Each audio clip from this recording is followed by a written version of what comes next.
அடியார் பெருமக்களே, நான் முன்பு சொன்னது போல இன்று சமூக வலைதளங்களில் நிறைய போலி அடியார்கள் நீங்கள் அசைவத்தை விட்டு இறைவனை அது உங்களுடைய விருப்பம். உணவு பழக்க வழக்கம் என்பது உங்களது விருப்பம். எனக்கு ஒரு விருப்பம் உண்டு, அதை நான் பின்பற்றுகிறேன். நான் ஒன்றே ஒன்றுதான் மக்களை, இறைவனை அடைய வேண்டுமா? வேண்டுதல் வைக்கிறீர்கள், இறைவா நீங்கள் தொழுகை நடத்துங்கள், பிரார்த்தனை செய்யுங்கள், இறை வழிபாடு செய்யுங்கள். ஆனால் இப்படி இப்படி இப்படி இந்த இரண்டு கரங்களுக்குள் ஆயுதம் இருக்கக்கூடாது. மற்றவன் நன்றாக இருக்கிறான், நான் நன்றாக இல்லை, அவன் நாசமாய் போக வேண்டும், அவன் நன்றாக இருக்கக்கூடாது என்ற ஆயுதங்கள் இந்த இரண்டு கரங்களினுள் இல்லாமல் இருந்தாலே போதும், இறைவன் உங்களிடம் வந்து விடுவான். வேண்டத்தக்கது அறிவோயினி, வேண்ட முழுதும் தருவோயினி. இதற்கும் அவரே சான்று காட்டி விட்டார். நீங்கள் ஏன் வேண்ட வேண்டும்? நான் என்ன வேண்டும் என்பது உனக்கு தெரியும் அப்படி என்று இறைவனிடம் முழுமையாக தன்னை சரணடைந்தவர் மாணிக்க வாசகர். அதனால்தான் இந்த நூலானது சிறார் இலக்கியம் என்று சொல்லப்பட்டு இதற்கு மேல் ஒரு நூலும் இல்லை இறைவன் அடைய என்று சான்று காட்டப்படுகிறது. அடியார் பெருமக்களே, அடியேன் ஒன்று கூறுகிறேன். வேண்டுதலில் எந்த திருவிண்ணப்பும் செய்யாதீர்கள். அதுவே நீங்கள் முற்றடைய சிறந்த வழி.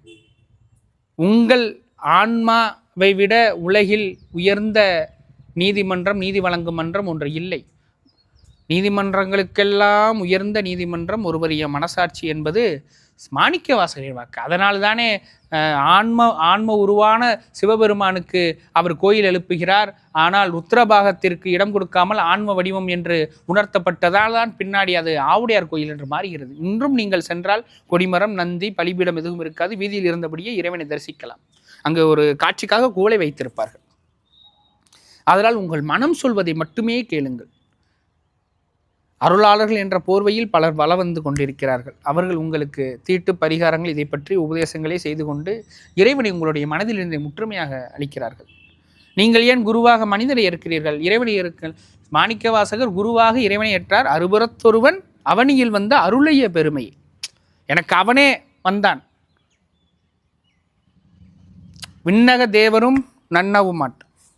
எப்பேற்பட்ட வரிகள்! மாணிக்க வாசகருடைய ஒவ்வொரு வரிகளும் நீங்கள் எடுத்து பார்த்தால் உணர்ந்தால் ஞானம் பெறலாம். முக்கியமான பாடல் இந்த திருக்கோத்தும்பியினுடைய அனைத்து வரிகளையும் நீங்கள் படித்து உலகம் உய்ய வேண்டும். இறுதியாக சொல்வது ஒன்றே ஒன்றுதான். இந்த இரண்டு கரங்கள், இந்த வேண்டுதலுக்குள் ஆயுதம் வேண்டாம் பெருமக்களே. ஆயுதம் இல்லாமல் அன்பை மட்டுமே இறைவனிடம் சமர்ப்பணம் செய்யுங்கள். கண்ணப்பர் ஒப்பதோர் அன்பு இன்மை கண்டபின். திருச்சிற்றம்பலம். முருக.